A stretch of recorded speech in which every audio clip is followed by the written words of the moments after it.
Assalamualaikum warahmatullahi wabarakatuh. Selamat datang kembali di ruang sunyi ini, di mana kata-kata tidak dibuat untuk menggurui, melainkan untuk menemani hatimu yang sedang diam dan sedang bertanya dalam senyap. Mengapa aku tidak dibenarkan dunia, padahal aku hanya berusaha menjaga kebenaran? Di video ini, kita akan berjalan perlahan, menelusuri 10 tanda yang mungkin pernah kamu rasakan saat kamu tak punya ruang untuk membela diri, saat kamu menjadi yang salah, hanya karena kamu tak memilih untuk menjelaskan segalanya. Dan mungkin, justru saat itulah Allah sedang menjadikanmu saksi, bukan untuk dunia, tapi untuk hari di mana semua yang diam akan berbicara dengan cahaya. Dan jika kamu merasa narasi ini mewakili batinmu, atau kamu mengenal seseorang yang juga memendam luka yang sama, jangan ragu untuk menyimpan dan membagikan video ini.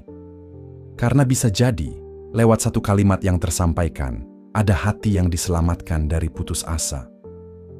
Channel Jendela Filsafat akan selalu menjadi ruang teduh untukmu. Tempat di mana suara tak perlu nyaring, tapi cukup untuk sampai ke hati. Mari kita mulai. Dan izinkan narasi ini tidak hanya menyentuh pikiranmu, tapi membawamu lebih dekat kepada Allah, yang tahu segalanya, bahkan sebelum kamu sempat menjelaskan.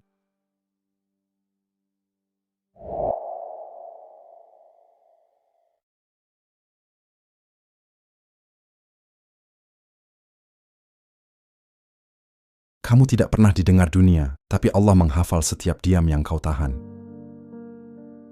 Pernahkah kamu merasa suaramu benar, tapi tak ada yang mau mendengar?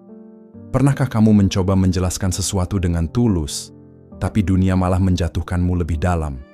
Lalu kamu mulai diam, bukan karena kamu menyerah, tapi karena kamu tahu, penjelasan tidak akan mengubah siapapun yang sudah memilih untuk salah paham. Dan di sanalah Allah mendekat. Ketika dunia menutup telinganya, Allah justru membuka langitnya. Firman-Nya dalam surah Al-Kahfi ayat 28, yang jarang dibacakan dalam konteks ini, tiba-tiba terasa sangat hidup. Dan janganlah engkau memalingkan wajahmu dari mereka yang menyeru Tuhannya di pagi dan petang hari, karena mengharap keridaan-Nya. Ayat ini bicara tentang orang-orang yang dianggap remeh, yang diasingkan dari pusat perhatian dunia. Tapi justru merekalah yang setiap pagi dan petang memanggil nama Allah dalam diam. Mereka bukan siapa-siapa di mata manusia, tapi mereka disaksikan oleh langit. Seperti seorang sufi besar, Abu Yazid Al-Bustami, yang pernah berkata, "Jika engkau merasa tidak dianggap oleh makhluk, maka bersyukurlah. Itu tanda Allah sedang memurnikan tempatnya di hatimu." Diam yang kamu jaga adalah jalan sunyi yang disaksikan oleh para kekasih Allah. Bukan jalan yang mudah, tapi jalan yang mendewasakan jiwa. Karena tidak semua yang memilih diam itu lemah. Sebagian dari mereka justru diam karena mereka tahu kebenaran yang sejati tidak perlu diteriakkan. Kamu menahan amarah, menahan ingin membela diri. Kamu menundukkan kepala, padahal tahu kamu tidak salah. Itu bukan kelemahan. Itu sedang menjadi saksi. Saksi atas betapa hatimu memilih Allah, meski dunia memperolokmu. Allah tidak menilaimu dari jumlah orang yang percaya padamu. Dia melihat bagaimana kamu tetap menjaga ketulusan, meski disalahpahami. Dan setiap diam yang kamu tahan, Allah sedang menuliskannya sebagai saksi, bukan untuk sekarang, tapi untuk hari yang tidak ada lagi pembelaan selain darinya. Dunia menganggapmu salah, tapi Allah menulis kesabaranmu sebagai kebenaran yang tinggi. Mengapa orang yang benar bisa tampak salah di dunia? Mengapa yang menyembunyikan aib justru difitnah, sementara yang terang-terangan berbuat zalim bisa dielu-elukan? Barangkali karena dunia bukan tempat pembenaran, tapi tempat ujian. Dan kamu sedang diuji, bukan dengan cobaan di luar, tapi dengan luka di dalam. Kamu tahu kamu tidak bersalah, tapi kamu memilih menunduk, kamu memilih bersabar. Firman Allah dalam surah Al-An'am ayat 52 menggambarkan ini dengan halus. Dan janganlah kamu mengusir orang-orang yang menyeru Tuhannya di pagi dan petang hari. Mereka menginginkan wajahnya. Dunia pernah mengusir mereka, tapi Allah tidak. Dunia pernah menunjuk mereka sebagai salah, tapi Allah menuliskan mereka sebagai benar di sisi yang tak terlihat oleh manusia.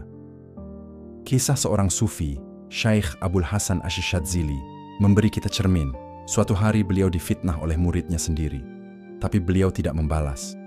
Ia berkata, "Biarlah yang menulis hatiku adalah Allah, bukan mulut manusia. Kesabaran itu bukan tanda kamu kalah, tapi tanda kamu tidak ingin kebenaranmu dinodai oleh ego." Terkadang, kamu perlu memeluk kehinaan di mata manusia agar Allah sendiri yang meninggikanmu di mata langit. Karena bukan dunia yang akan menuliskan sejarah jiwamu. Allah lah yang menuliskannya dengan tinta sabar dan kertas ketulusan. Apa kamu tahu? Di hari kiamat kelak, banyak orang akan terkejut. Karena yang mereka anggap salah, ternyata berdiri di sisi Allah. Dan mungkin, kamu salah satu dari mereka. Jangan takut dianggap salah oleh dunia, jika kamu tahu Allah yang mencatat kebenaranmu. Karena tugasmu bukan dibenarkan manusia, tugasmu adalah menjaga kebenaran itu, walau harus berdarah, walau harus sendiri. Kamu tidak dibela siapa-siapa, karena Allah ingin membuktikan Dia saja sudah cukup. Pernahkah kamu merasa tidak ada satu orang pun yang berdiri untukmu? Bahkan mereka yang kamu anggap saudara, bahkan mereka yang dulu kamu bantu, memilih diam saat kamu disalahkan. Itu perih. Itu melukai lebih dalam daripada fitnah dari orang asing. Tapi, bukankah seringkali Allah menggugurkan satu persatu sandaran manusia, agar kamu tahu, yang tak pernah pergi hanya Dia. Allah sedang menghapus satu persatu makhluk dari tempat bergantung di hatimu, bukan karena kamu tak layak dibantu, tapi karena Allah ingin kamu menyaksikan sendiri, Dia saja sudah cukup. Firman Allah dalam surah Al-Hajj ayat 38. Sesungguhnya Allah membela orang-orang yang beriman. Sederhana ayatnya, tapi dahsyat maknanya. Bukan manusia akan membela, bukan kelompok akan menolong, tapi Allah sendiri yang membela orang-orang beriman. Tapi pembelaan dari Allah tidak selalu seperti yang kamu bayangkan. Ia tidak selalu hadir dalam bentuk suara keras atau kebenaran yang cepat terungkap. Kadang, pembelaan darinya adalah tenang di hati saat dunia menghinamu. Kadang, pembelaan darinya adalah hening yang membuatmu tak perlu menjelaskan apapun lagi. Kisah Sufi Agung, Rabi'ah Al-Adawiyah, bisa menjadi cermin. Suatu malam, ia dilempari batu oleh sekelompok orang yang tidak senang dengan cara hidup zuhudnya. Ia tidak membalas, bahkan tidak menyinggung mereka. Seorang murid bertanya, "Mengapa engkau tidak membela diri, wahai guru?" Dan Rabi'ah hanya menjawab pelan, "Cukup bagi diriku jika Allah tahu bahwa aku tidak melempar balik." Lalu ia tersenyum dan melanjutkan zikirnya. Itulah jalan para kekasih Allah. Mereka lebih takut menjelaskan diri daripada mengotori kebenaran yang mereka bawa dengan emosi. Karena mereka tahu, jika Allah ridha, maka seluruh penolakan dunia hanya akan menjadi tempaan bagi cahaya jiwa mereka. Maka jika kamu hari ini sedang sendirian dalam memperjuangkan yang benar, dan tak satu pun membelamu, jangan buru-buru kecewa. Mungkin Allah sedang ingin menunjukkan bahwa kehadirannya saja sudah cukup membela hati yang tetap jujur, walau tidak dianggap. Mungkin kamu sedang menjadi saksi bahwa ada manusia yang tetap lurus, walau dibungkam, dan itulah tanda kamu sedang diangkat, bukan dijatuhkan. Kamu tidak diberi panggung, tapi Allah memberimu tempat di hatinya.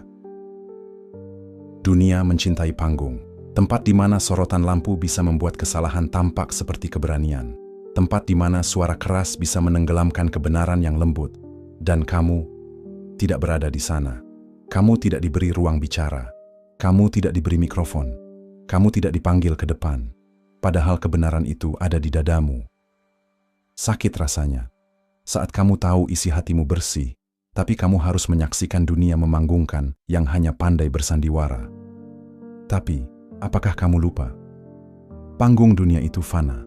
Yang kekal adalah tempat di sisi Allah yang hanya diberikan kepada mereka yang menjaga kebenarannya dalam senyap. Firman Allah dalam surah Al-Furqan ayat 63 menyentuh kita dari kedalaman. Dan hamba-hamba Tuhan yang Maha Pengasih itu adalah orang-orang yang berjalan di bumi dengan rendah hati. Dan apabila orang-orang jahil menyapa mereka, mereka mengucapkan salam. Tidak disebut bahwa mereka menjawab dengan perdebatan. Tidak disebut bahwa mereka membantah atau menjelaskan diri. Mereka hanya memberi salam dan tetap berjalan. Karena mereka tahu, panggung mereka bukan di dunia ini. Seorang sufi yang tak terlalu dikenal publik, tapi dicintai langit, Imam Abu Qasim Al-Junaid, pernah ditanya oleh muridnya, "Wahai Syaikh, mengapa engkau jarang tampil atau berbicara di majelis umum seperti para guru lainnya?" Ia menjawab, "Karena aku takut, suara hatiku lebih kecil dari suara lisanku. Aku tidak ingin dikenal di bumi jika itu mengurangi tempatku di sisinya." Bukan berarti beliau anti tampil, tapi beliau tahu, menjadi dekat dengan Allah lebih penting daripada menjadi terlihat oleh dunia. Jadi, jika kamu hari ini merasa tak terlihat, kamu bekerja dengan hati, tapi tak ada yang memuji. Kamu memperjuangkan kejujuran, tapi tak satu pun mengangkat tangan menyebut namamu. Ingatlah ini. Mungkin Allah sedang menyembunyikanmu agar kamu tidak ternodai oleh pujian yang merusak, agar kebenaranmu tidak terkontaminasi oleh pencitraan, agar kamu bisa membangun tempat yang lebih tinggi, bukan di panggung dunia, tapi di hatinya. Tidak semua orang yang dikenal dunia, dikenal langit. Dan tidak semua yang disembunyikan dunia, dilupakan Allah. Bisa jadi, justru karena Allah menyayangimu, Dia tidak meletakkanmu di panggung yang bisa merusak niat sucimu. Allah tidak mengizinkanmu membalas, karena diammu sudah menjadi doa yang lebih tinggi nilainya. Kenapa kamu memilih diam, padahal kamu tahu kamu benar? Kenapa kamu tidak membalas, padahal kamu tahu kamu punya alasan yang kuat? Kenapa kamu memendam, menahan, bahkan menelan air mata sendiri? Karena kamu tahu, jika kebenaran dibalas dengan kemarahan, ia akan kehilangan cahayanya. Dan kamu sedang menjaga cahaya itu, meski harus membakarnya sendiri dalam dada. Nabi Muhammad SAW pernah bersabda, "Barang siapa menahan amarah padahal ia mampu melampiaskannya, maka Allah akan memanggilnya di hadapan seluruh makhluk pada hari kiamat, lalu memberinya pilihan untuk memilih bidadari mana yang ia inginkan." Lihatlah, kebesaran bukan ketika engkau membuktikan kebenaranmu dengan amarah, tapi ketika engkau menundukkan jiwa saat sebenarnya engkau mampu melawan. Inilah jalan para pencari Allah, jalan orang-orang yang hatinya sudah tak ingin mematahkan siapapun, bahkan yang menyakitinya. Dalam kitab Ar-Risalah Al-Qusyairiyah, Imam Al-Qusyairi menyebutkan, salah satu tanda kejujuran adalah mampu menahan haknya ketika dizalimi, karena ia lebih mencintai wajah Allah daripada kemenangan yang fana. Dan engkau tahu itu. Engkau lebih mencintai wajah Allah daripada sorak-sorai dunia yang membenarkanmu. Engkau lebih rindu kepada ridha-Nya daripada kemenangan yang diperoleh dengan melukai balik mereka yang melukaimu.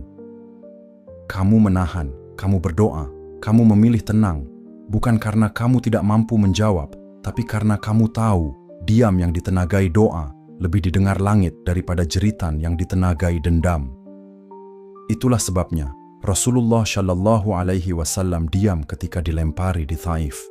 Beliau bisa memanggil malaikat gunung, tapi beliau berkata, "Jangan, sesungguhnya aku berharap akan keluar dari keturunan mereka, orang-orang yang menyembah Allah semata." Itulah adab. Adab terhadap Allah. Adab terhadap misi suci. Adab terhadap jiwa sendiri yang tidak ingin mencemari kebenaran dengan kebencian. Dan kamu hari ini sedang belajar adab itu. Allah tahu kamu mampu menjelaskan segalanya, tapi Dia lebih mencintaimu ketika kamu menunduk dan hanya memohon kepadanya untuk membalas dengan kebaikan. Kamu tidak lemah, kamu tidak kalah. Kamu sedang menjadi saksi atas cinta yang memilih diam, karena percaya doa yang dilontarkan dalam sunyi jauh lebih sampai daripada teriakan yang melukai. Kamu menangis sendiri, tapi Allah jadikan air matamu sebagai saksi di hari yang tidak ada lagi saksi. Apa kamu pernah menangis bukan karena sakit fisik, tapi karena sakit batin yang tak mampu kamu jelaskan pada siapapun. Pernah kamu menangis bukan karena takut, tapi karena terlalu banyak hal yang ingin kamu jaga tetap suci, bahkan saat kamu sendiri yang harus hancur. Tangisanmu tak sia-sia. Tangisanmu bukan kelemahan. Tangisanmu adalah kesaksian bahwa kamu tetap berada di jalan yang benar, walau hatimu terkoyak. Nabi Muhammad SAW bersabda, 3 jenis orang yang tidak akan diajak bicara oleh Allah pada hari kiamat, tidak akan disucikan, dan akan mendapat azab yang pedih: orang tua yang berzina, raja yang suka berdusta, dan orang miskin yang sombong. Tapi lihatlah dalam sabda yang lain, siapa yang dijanjikan naungan saat tak ada naungan. 7 golongan yang dinaungi Allah pada hari tiada naungan kecuali naungannya. Di antaranya, seseorang yang mengingat Allah dalam kesendirian, lalu matanya berlinang air mata. Tangisan yang hanya Allah tahu, lebih mulia daripada pembelaan yang seluruh dunia dengar. Karena yang kamu jaga bukan nama baikmu, tapi hatimu. Karena yang kamu lindungi bukan reputasimu, tapi niatmu. Dalam kitab Ihya Ulumuddin, Imam Al-Ghazali menulis, tangisan dalam kesendirian karena Allah adalah bentuk tertinggi dari kejujuran hati. Karena saat tidak ada yang melihatmu menangis, maka yang tersisa hanya antara engkau dan kebenaran.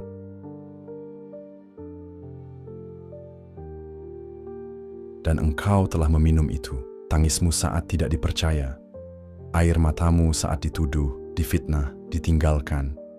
Itu semua bukan bukti kamu kalah. Itu semua sedang disaksikan oleh Allah dan dicatat bukan sebagai keluhan, tapi sebagai kemuliaan batin yang tidak pernah butuh pembenaran dari manusia.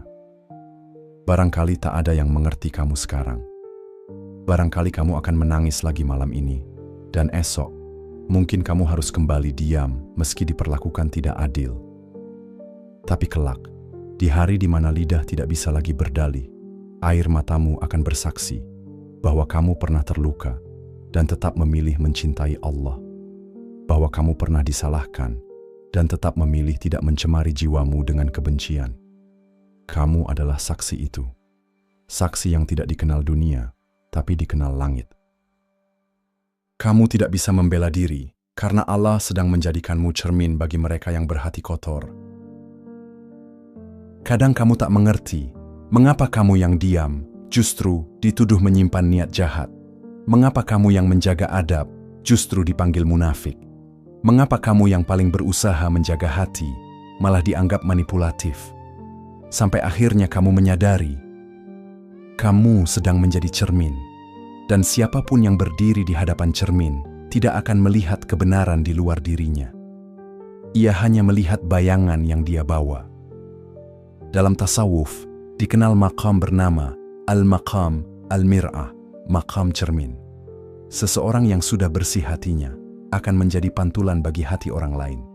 Jika yang datang memiliki kedengkian, maka ia akan melihat keburukan dalam orang yang bersih. Karena yang ia lihat bukan engkau, tapi dirinya sendiri dalam dirimu. Rasulullah Shallallahu Alaihi Wasallam bersabda, seorang mukmin adalah cermin bagi mukmin lainnya. Dalam riwayat ini, Nabi tidak hanya mengajarkan relasi sosial, beliau juga sedang mengajarkan bahwa orang-orang yang lurus akan sering memantulkan isi hati orang yang menatapnya. Kamu yang dijadikan sasaran, bisa jadi karena hatimu terlalu jernih, hingga semua kotoran yang mereka bawa memantul dan membuat mereka merasa tidak nyaman. Imam Al-Ghazali dalam Ihya Ulumuddin menulis, hati yang telah jernih akan seperti cermin, dan orang-orang yang hatinya gelap akan menyangka cermin itu adalah musuhnya, karena ia menampilkan wajah mereka yang sesungguhnya. Maka jangan heran jika kamu menjadi bahan tuduhan. Jangan kaget jika kamu dianggap tidak tulus, hanya karena kamu memilih tenang, karena mereka yang belum selesai dengan luka dan dengkinya akan sulit percaya bahwa masih ada orang yang jujur dan tidak punya niat tersembunyi. Tasawuf mengajarkan, jangan sibuk menjelaskan dirimu kepada hati yang belum selesai dengan dirinya sendiri. Biarkan mereka menuduh, biarkan mereka memfitnah, karena kamu bukan sedang menjelaskan, kamu sedang menjadi saksi. Dan Allah mencatat semua itu. Kamu tidak perlu menjelaskan kebenaran kepada mereka yang belum siap menerimanya. Karena semakin kamu membela diri, semakin mereka merasa berhak menyalahkan. Diam, teguhkan hatimu. Biarkan Allah menyempurnakan tugasmu sebagai cermin. Karena kadang, diammu lebih tajam dari 1000 kata. Dan kesucian hatimu cukup untuk menyingkap siapa yang sebenarnya menyimpan kegelapan. Kamu terlihat kalah di dunia, tapi sedang ditinggikan di sisi Allah. Kamu tampak kalah, terlalu sering diam, terlalu sering mengalah, terlalu sering disudutkan, dan kamu mulai bertanya dalam hati, apakah aku ini hanya orang lemah yang tak mampu membela diri? Padahal kamu tahu, kamu hanya tak ingin mengotori hatimu untuk sekadar menang. Itulah kekuatan yang tak terlihat, dan itulah alasan mengapa Allah sedang meninggikanmu di saat dunia mengira kamu sedang hancur. Rasulullah Shallallahu Alaihi Wasallam bersabda, barang siapa merendahkan diri karena Allah, maka Allah akan mengangkatnya. Lihatlah, kekalahanmu di mata manusia bisa jadi adalah kenaikan derajatmu di sisi Allah. Karena apa arti tinggi jika yang mengangkat adalah pujian semu? Dan apa arti jatuh jika yang melihatmu adalah Tuhan yang mencintai kelembutan hatimu? Dalam ajaran tasawuf, ini disebut dengan maqam al-khafa, kedudukan tersembunyi. Orang-orang yang ditinggikan oleh Allah secara batiniah, tapi disembunyikan dari kemuliaan duniawi. Imam Abu Talib al-Makki dalam kitab Qut al-Qulub menulis, ada hamba yang ditutup pintu-pintu dunia darinya, bukan karena ia hina, tapi karena Allah sedang menyucikan posisinya dari keramaian. Mereka tidak dikenal, tidak dipuji, tidak dibela, tapi mereka hidup dalam kedekatan rahasia dengan Allah. Mereka bukan tak ingin membela diri, mereka hanya tidak ingin mengotori posisi yang sedang Allah jaga untuk mereka. Dan kamu hari ini sedang dilatih untuk itu. Kamu tidak diangkat di dunia agar kamu tidak silau. Kamu tidak dibela oleh manusia agar kamu tidak lupa siapa pembela sejati. Dan kamu tidak dimenangkan di permukaan agar Allah bisa membangun kemenanganmu dalam diam. Rasulullah Shallallahu Alaihi Wasallam bersabda, sesungguhnya Allah tidak melihat rupa kalian, tetapi Dia melihat hati dan amal kalian. Dan Allah telah melihat hatimu, hati yang terus memilih sabar meski tak dipuji, hati yang terus bersujud meski dihina, hati yang tahu jika kemenangan itu harus dibeli dengan kemarahan, maka itu bukan kemenangan yang berasal dari Allah. Kamu sedang terlihat kalah, tapi diangkat. Kamu sedang tampak lemah, tapi dijaga. Karena kamu sedang dipersiapkan, bukan untuk panggung dunia, tapi untuk kemuliaan akhirat yang hanya diberikan kepada hati yang tidak melawan keburukan dengan keburukan. Kamu tidak butuh bukti untuk membela diri, karena Allah sudah menyaksikan segalanya sejak awal. Ada masanya kamu lelah membuktikan diri, karena sekeras apapun usahamu, tetap saja ada yang menolak percaya. Sungguh sulit menjadi orang benar di tengah dunia yang hanya percaya pada suara yang paling keras. Tapi di satu titik, kamu mulai mengerti, membuktikan diri kepada manusia tak ada ujungnya, karena setiap bukti bisa dicurigai, setiap kejujuran bisa diputar. Lalu kamu menyerah, bukan pada kebenaran, tapi pada kebutuhan untuk diakui. Dan di sanalah Allah menuntunmu masuk ke maqam sakinah, ketenangan yang muncul bukan dari pembelaan, tapi dari keyakinan. Allah sudah tahu semuanya bahkan sebelum kamu bicara. Rasulullah Shallallahu Alaihi Wasallam bersabda, barang siapa menyerahkan urusannya kepada Allah, maka cukuplah Allah menjadi penolong baginya. Engkau tidak perlu membuktikan bahwa kamu tidak salah, karena Allah sudah menyaksikan sejak awal, dan Dia tidak menilai dari apa yang kamu sampaikan, tapi dari apa yang kamu jaga dalam diammu. Dalam kitab At-Ta'aruf karya Al-Kalabadzi, tertulis, hakikat sabar adalah ketika kamu tidak merasa perlu menjelaskan, karena kamu yakin Allah telah menyaksikan semuanya dari awal. Sabar itu bukan menahan diri dari marah semata, tapi juga menahan diri dari keinginan untuk membela diri ketika kamu tahu pembelaan Allah lebih sempurna dari apapun. Ajaran tasawuf mengajarkan bahwa kejujuran tidak harus ditampilkan, karena yang paling murni justru yang tidak kamu ucapkan, tapi kamu pegang erat dalam keheningan.